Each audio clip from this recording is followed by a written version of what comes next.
Hello, guys. Welcome to Benghazi TV. We are in a new weekend. After a very eventful weekend on the sporting front, it's only fair that we come through with some quick analysis of happenings from the weekend. There are two big issues I'll be looking at today.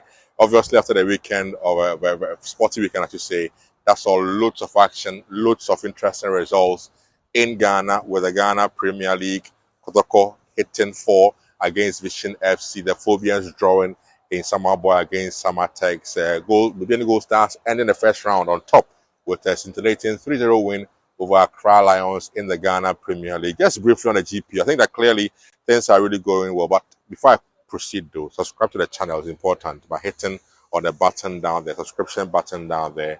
Subscribe to this channel, Benghazi TV. I appreciate that so much from you. So on the Ghana Premier League bit, a very wonderful weekend to end the first round of the Ghana Premier League here in Ghana. Results, interesting results, loads of goals, interestingly, this weekend were recorded in the Ghana Premier League games. But the highlight, like I said earlier on clearly, was Kodoko's 4-1 win in Kumasi over Vision FC with Pam Poku back to Patan, striker, hitting wonderful form, hitting goals of fun on his return to the GP, or hitting 2 goals on the day to ensure Kotoko won the game 4-1 against Vision FC. Bibiani Gold Stars ended the first round on top after they went out there and beat Accra Lions by 3 goals to end the first round. Now, Coach Frimpong Manso and his team from Bibiani doing great in the first round, ending the first round on top of the summit in the GP. Kotoko following in that order. Nations FC also went out to Kwando to defeat Heart of Lions also by 1-0. Surprising away win there for Nations FC. While the Phobians, like I told you, were held by the defending league champion Samatex in Samaboy to a drawn game out there. So those were the major highlights of the weekend matches, in the Ghana Premier League. But on international front, like we all know, loads of goals were recorded, from Spain, where Real were too good for Las Palmas. Barca, however, drew their game against Getafe. Atletico also lost their game over the weekend in the Spanish league. If you go to England, routine wins for some teams, but some struggled. Liverpool eventually got off 3 points as they beat their opponents late on though, but they beat Brentford to ensure they picked all 3 points at stake. Arsenal were held to a drawn game by Aston Villa, and questions are being asked as always about Arsenal, Arteta and his charges, and how they almost always are faltering when they need to be keeping the chase on Liverpool. But Arteta's men again could not get a win as they only got a draw against Aston Villa, over the weekend at the Emirates in the Premier League. City looks as though after Pep Guardiola's divorce issue, City are back after they got a 6-0 thumping of Ipswich Town over the weekend in the English Premier League. Great goals there scored by the team from Maketie, who came on and got a goal.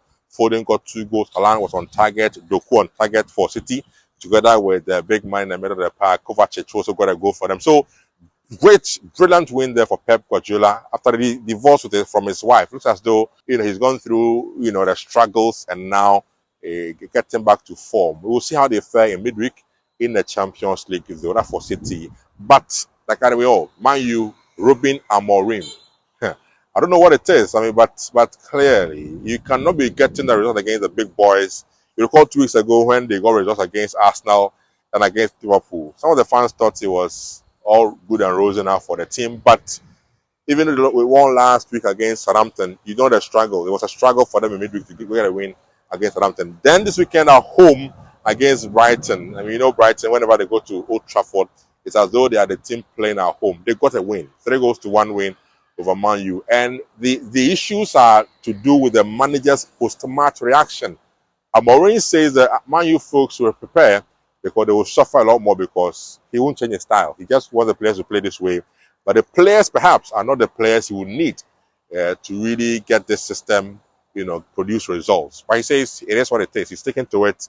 And so the Man U folks will have to struggle and suffer a lot more because results may not come the way they want. But they will survive. I'm sure they will survive. So they again lost over the weekend in the Premier League. Chelsea, well, they'll play tonight. So we'll see how things go for them in the Premier League. So those are the major highlights from the weekend, the sporting world, and how things panned out, this weekend on the sporting front. This is still Benghazi TV on YouTube and, of course, TikTok as well.